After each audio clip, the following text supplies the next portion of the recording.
Hello, my name is Ann Masters, and I'm the Director for Pastoral Ministry with Persons with Disabilities for the Archdiocese of Newark.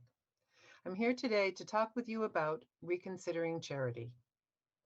This presentation comes from my research to understand the continued marginalization of individuals with intellectual and developmental disabilities in the U.S. Catholic Church, despite its contradictions of the foundational principle of concern for human dignity that's proclaimed in Catholic social teaching. I encountered these contradictions in my work. Rights, not charity, is a sentiment of the disability movement as it gained momentum connecting with the civil rights movement.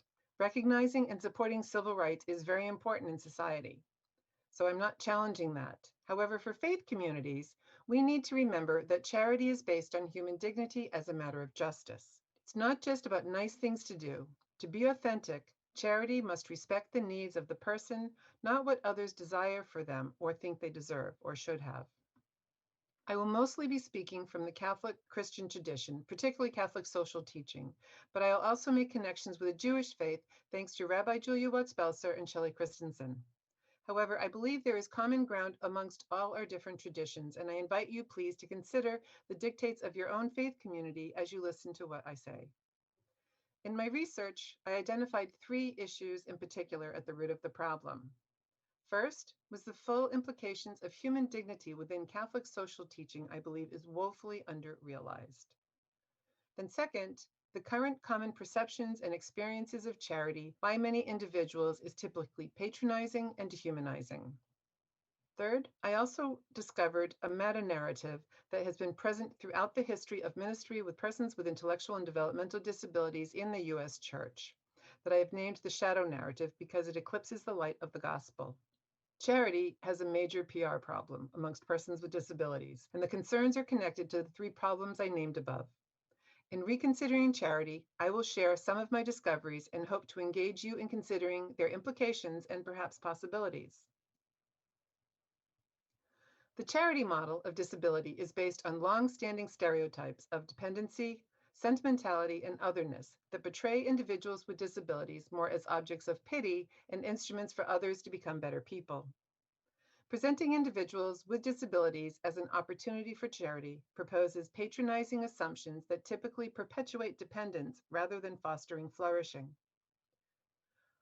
Models provide a framework to interpret the dynamics of beliefs about a particular issue and are based on particular narratives which inform them, which is often reflected in their name. The existence of a model, however, doesn't mean it's right or correct. It just presents a particular perspective. This shapes responses, legislation, supports, and services that touch people's lives. So the implications are important. In the first quote here, Kayla Whaley says, "We are not gifts to teach abled people about love." She's referring to a quote from Pope Francis's Twitter account, "People with disabilities are a gift for the family and an opportunity to grow in love, mutual aid, and unity." In his 2016 papal exhortation on love in the family, he discussed individuals with disabilities within 4 paragraphs. The problem was that neither the tweet nor the text of the document considered persons with disabilities as persons of interest in themselves.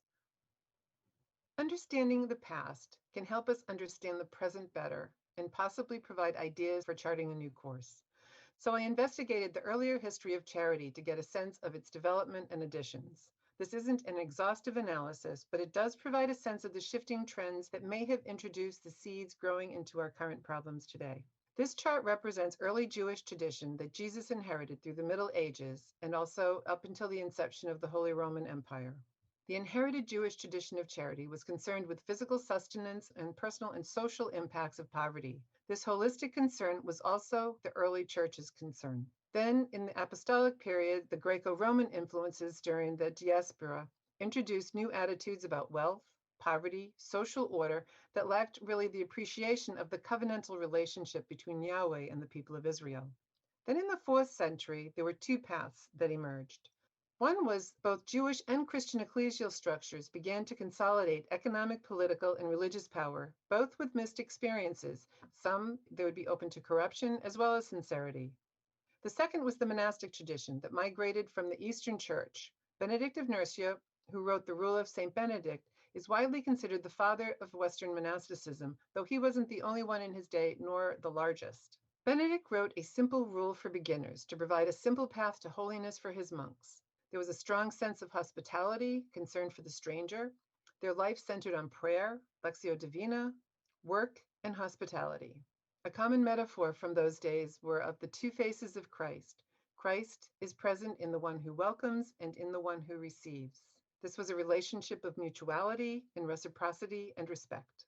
Charity was rooted in holy obligation because everything belonged to God, so it was all to be used in the service of God, and it required a sincere heart. Then in the 9th century, huge shift came as the Holy Roman Empire evolved and co-opted the monastic system of charity into a large feudal system that was an arm of the Holy Roman Empire.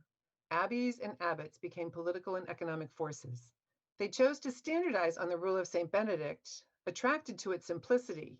Yet its simplicity became undermined as they sought to rigorize and add clarifications for rules. Essentially, they were seeking to reduce the discretion of the abbots, which had been one of the things that Benedict felt strongly about. The second was that Latin was no longer the language of the people, only for the monks. So the monks were involved in the liturgy, in prayer, and academic activities, but the common person did not speak Latin, and the simple work of the monastery and hospitality was no longer part of their work. This led to expanding institutionalization.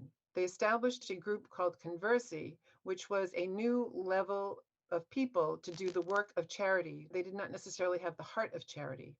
They could have been as well concerned with survival for the day as they were about salvation for tomorrow. I just shared suggestions about historical intrusions into the charity tradition that are at the heart of the co-opted version of charity under fire.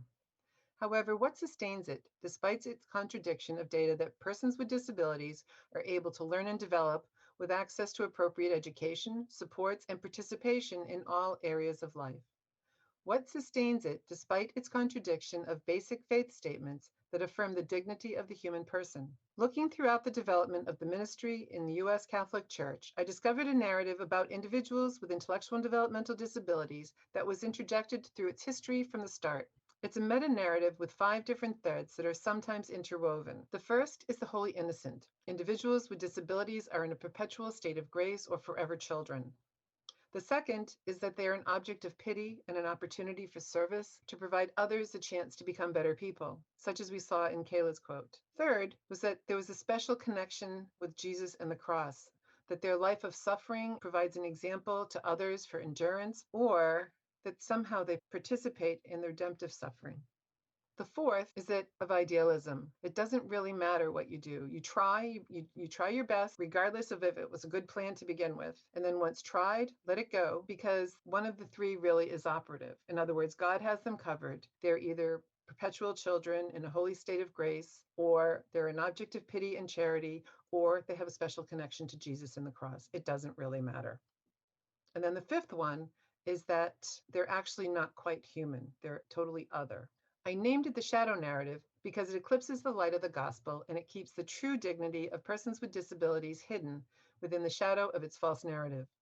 The shadow narrative is difficult to address because it operates in unconscious areas of people's minds where it has been fed for centuries and continues to promote outdated stereotypes and uninformed expectations of people with disabilities that focus on what they can't do rather than who they are as individuals. The thwarted understanding of charity that has evolved is still very popular today, and it's the predominant thread that I run into. I should briefly clarify how I use the 2 terms story and narrative because others may do so differently. We construct stories around the events and people in our lives, often unconsciously. We put stories together to help us make sense of things, working through our emotions associated with people, events, and actions. These influence the outcome of the story. Any story can be told in different ways and lead to different understandings of things. Narratives are constructed to tell a particular story to promote a particular set of values or vision. In A Good and Perfect Gift, Faith, Expectations, and a Little Girl Named Penny, Amy Julia Becker illustrates this as she shares her unfolding understanding of life with Penny and as Penny's mom. Initially, she's working out the impact of having a daughter with Down syndrome and the implications for the future. Disability, wondering about possibilities and concerns, and other people's reactions and expectations are the constructive elements of the family story as Becker develops it.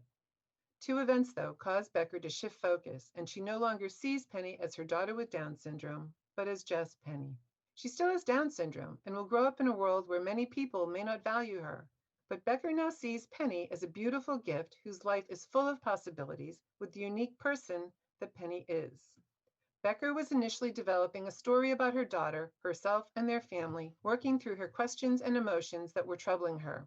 The process led her to find a new story, which now found and accepted became the narrative to inform their lives.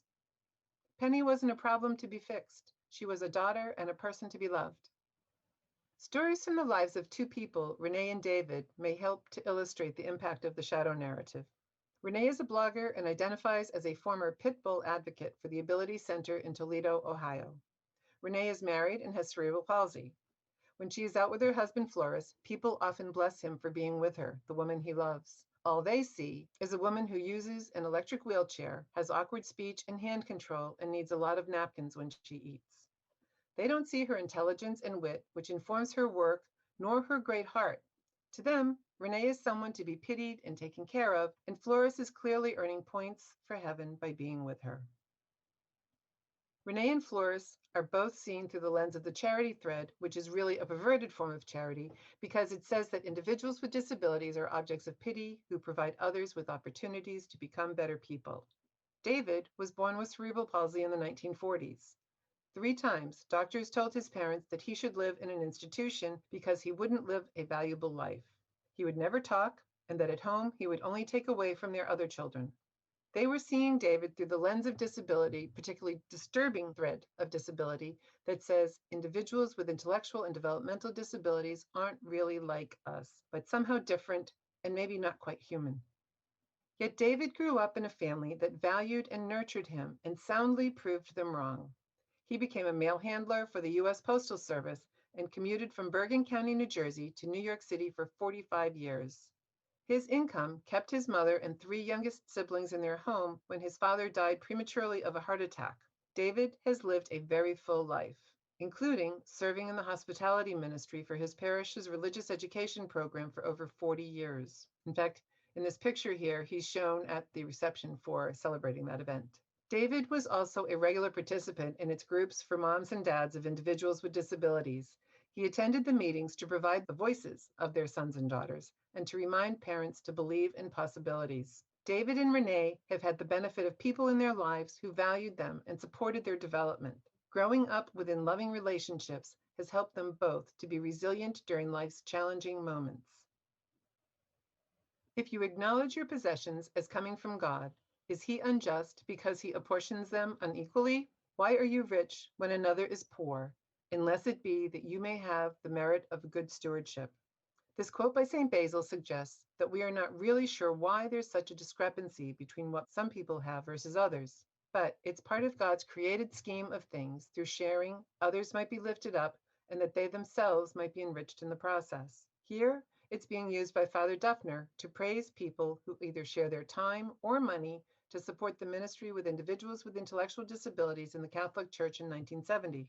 This helps those with more to feel good about what they have, as well as to reinforce the role that those with less have, and that being dependent on the good works of others and their role of dependency is important.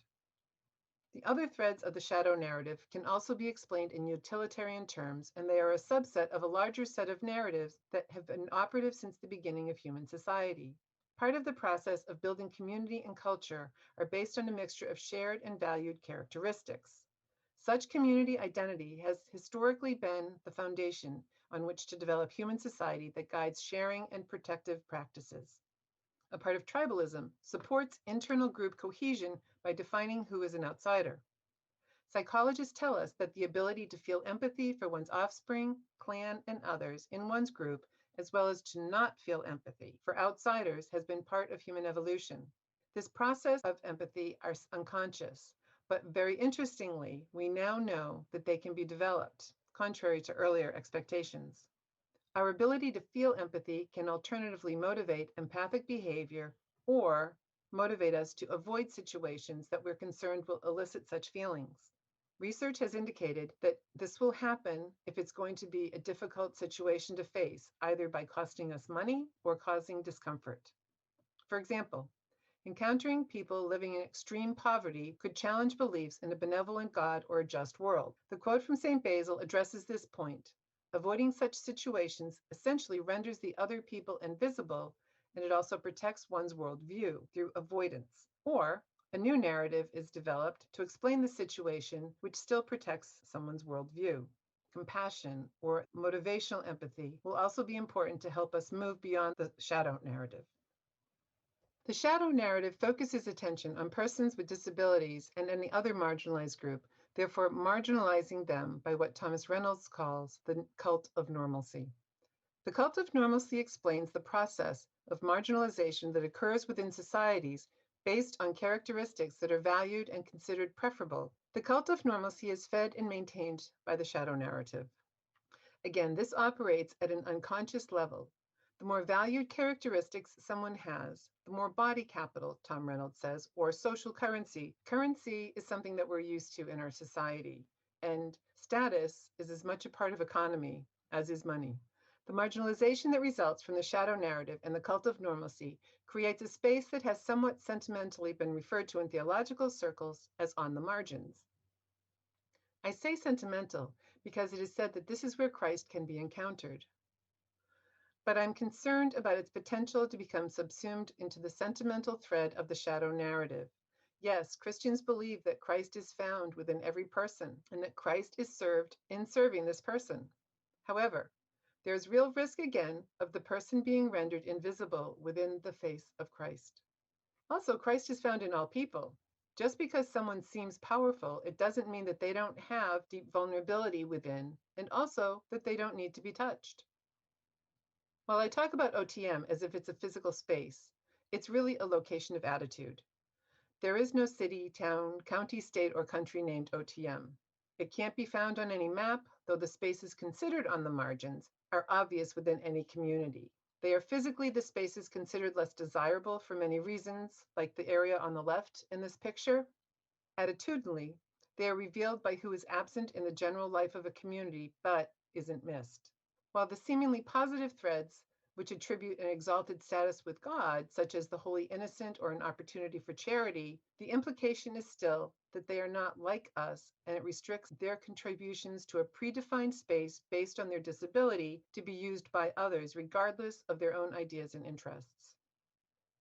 The devaluation and isolation felt by the citizens of OTM is the same whether they're regarded with positive or negative labels. God didn't create this space named OTM.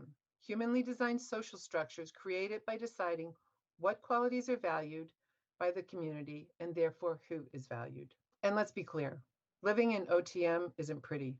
Human beings collectively create OTM and individually perpetuate it, actively by acceptance or passively through lack of resistance. It's populated by groups of individuals the society at large does not appreciate and has decided are expendable. This slide demonstrates this.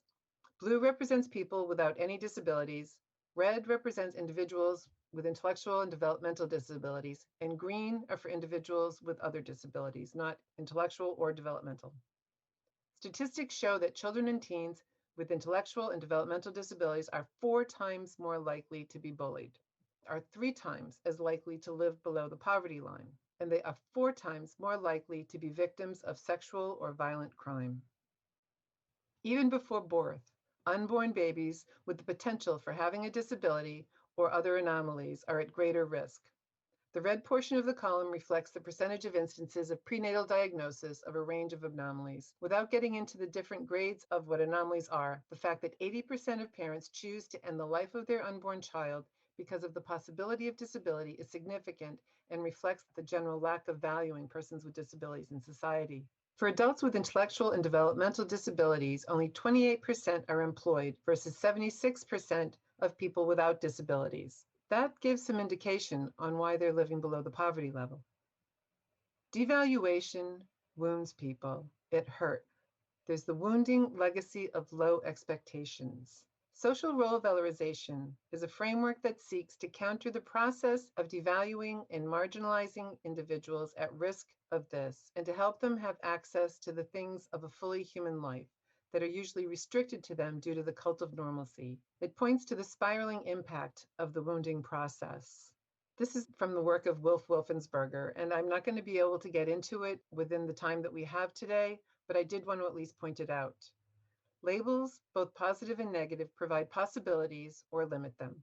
They provide connections and relationships or limit them. They impact how the lives and stories of people are shared and discussed. This process is operative within the shadow narrative. Devalued individuals are used to being defined by what they can't do, rather than what they can. Socially devalued people may be socialized to believe nothing else is possible, often resisting contrary expectations because they've become comfortable with the consequent restricted and marginalized spaces. Devaluation doesn't just restrict access to the good things of life, it wounds people, it hurts them. These wounds diminish a person's sense of self, their sense of opportunities for the desirable things in life. It increases isolation, scapegoating. These wounds are lasting and they leave marks that pile up on a person. Rights and charity? Back to our opening statement, reconsidering charity. Is anything changed by understanding how particular moments in the development of charity inserted cultural aspects that contradicted its original intention? Is there a place for both rights and charity? I don't want to suggest that rights have no value, but we have to also recognize the limitation of standing only on rights. As Hans Reinder has long pointed out, people's hearts can't be legislated. I think knowing about the shadow narrative and recognizing its influence helps a great deal because it brings it out into the open, and seen allows us to make a decision on how to deal with it. Within the Judeo-Christian tradition of charity, which is the extent of my knowledge, I am hopeful that this message can be heard. We are, after all, people of hope. I've listed the Hebrew and Christian scriptural sources that call for loving my neighbor as myself. You shall love your neighbor as yourself comes from Leviticus, and also the Gospels according to Mark, Luke, and Matthew. Leviticus also tells us that you shall treat the alien who resides with you no differently than the native born among you. You shall love the alien as yourself, for you too were once aliens in the land of Egypt. Not only loving my neighbor as myself, but seeing myself in my neighbor, and seeing my neighbor in me. And then there's the famous quote from Hillel, "That which is hateful to you, do not do to your fellow." That is the whole Torah. Regarding the fuller discussion of how to move beyond the power of the shadow narrative and the cult of normalcy is more than we have time for, as I said. But I do have detailed ideas on that, which you're welcome to read in my dissertation if you would like, and the link for that is at the back of the resources. It involves utilizing the framework of social role valorization. But to consider some possibilities to begin, I do have a few ideas to suggest. It's important to recognize what is happening, which is why I have highlighted the entrenched forces that I believe are at the heart of the problem. We need to reclaim our respective orientations of charity within our faith communities, embrace the full meaning of human dignity, its fullness as proclaimed within our faith traditions, and with this foster a culture within our faith communities that reflects this. Research from motivated theory of empathy can help. The goal is to overcome the othering that has been promoted by the cult of normalcy and foster relatability, what is called interpersonal identification. In other words, I see you as someone who may be different from me, but who has the same kind of basic desires in life. It suggests to emphasize our shared characteristics, interests, needs, and feelings, and also for people with disabilities or who have been marginalized to share the impact of being marginalized, how the experience of the wounds, how it felt for them. This is then supported by emphasizing compassion is a shared value and important social norm of the community, and also is recommended to focus on individual persons with a face and a name rather than some faceless mass. Often in liturgy, we will pray for the homeless, the poor, the marginalized, the alien, the immigrant. But there are faces associated with that, even if we don't know the names to say, people who are poor, people who are hungry, people who are looking for a home. The information from this research is particularly helpful for faith communities because compassion is already a core value that's at least acknowledged, even if not fully promoted or understood. Within both Judaism and Christianity, our identity is based on being created in the image of God. B'Tselem Elohim. This includes a responsibility because God is present in the world through the reflections cast by our lives. That's a powerful responsibility. It's also a good beginning to reconsider our practice of charity and how we see each other, who are all also created in God's image, B'Tselem Elohim. This can help us to build a culture within our faith communities that is concerned with human dignity and fosters identification with persons with disabilities and all other marginalized groups as well, to be authentic. Melinda Jones, in Judaism, Theology, and the Human Rights of People with Disabilities, says the fact that we are all created in God's image both unifies us and is evidence that God loves diversity. No person is of greater value than another, none are more worthy or more significant than the other. I think this is a very important point. I've already said I don't believe as a human society that we fully appreciate the implications of human dignity. As a woman of faith, I can only speak about the Catholic Church. When you consider the emphasis on dignity in the Second Vatican Council, it's important we come to grips with this. Catholic social teaching obligates the Church, collectively and its members individually, to base all actions on respect for the dignity of every person. So when considering individuals with intellectual and developmental disabilities, it means believing in their potential to learn, develop new skills, make decisions, supporting their right to education that supports this, to participate in all areas of society, and even to take risks. To not do so denies their human dignity. I will say this again in another way. When the Church engages with persons with intellectual and developmental disabilities in any way based on stereotypic expectations that are defined by low expectations and diagnostic labels, it denies their dignity. It denies the full implications of being created in the image of God. Again, we're considering a case for rights and charity. Building on human dignity that is based on the image of God, the second faith precept, the body of Christ, Arevut, strengthens our responsibility to each other. Mutuality and interconnectedness are integral to both the body of Christ in Christianity and in Arevut in Judaism. Human vulnerability requires openness to each other. In other words, recognizing our need for each other, no one is invulnerable. And we must have equal concern for each other, no divisions. Both of these traditions stress our interdependency. Arevut is the notion that Jews are a single people whose members have an obligation to care for one another. To be a people is to bear responsibility for the well-being of all members. I love that we're all tied together in an inescapable network of mutuality, wherein what happens to one happens to all. Pope Benedict XVI, in his encyclical Caritas in Veritate, Charity and Truth, notes the problems with charity in many cases and seeks to address it. He stresses the importance of a truth in charity that views the person in their fullness, as well as charity and truth, which sees with the eyes of love. In other words, to recognize them as they really are, rather than as I wish or think they are.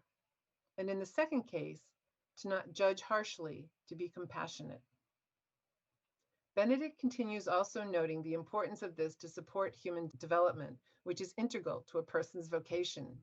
We honor God's gift of life by doing this. He says charity does not exclude knowledge, but rather requires it. Deeds without knowledge are blind, and knowledge without love is sterile. Indeed, the individual who is animated by true charity labors skillfully to discover the causes of misery, to find the means to combat it.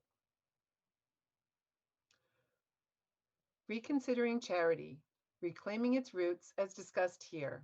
Is there a case to be made for rights and charity? Motivated theory of empathy facilitates the process of interpersonal identification, relatability, that is stated within faith statements, but typically not embraced regarding persons with disabilities because of the broader cult of normalcy that is influenced by the shadow narrative. This conversation also brings to light the need for a renewed theological anthropology, in other words, which proclaims who the human person is before God, that reflects the full diversity of the human family. Otherwise, the people of God are still defined by the cult of normalcy. Such would suggest that the glory of God is revealed in the life of a flourishing human being, which is the possibility for everyone, each in their own way, rather than avoiding disability in favor of assimilation into a normative, homogeneous anthropology that promotes the flourishing of all creation as constitutive of what it means to be human. Hans Reinders calls this an ecological framework. Society uses the characteristics that differentiate people, such as race, gender, ability, disability, to set up barriers between peoples, which often causes tensions within communities. This requires proper identification and support of human rights. I will now speak specifically from my Catholic tradition, but I invite all of you watching this to think about it within your own tradition.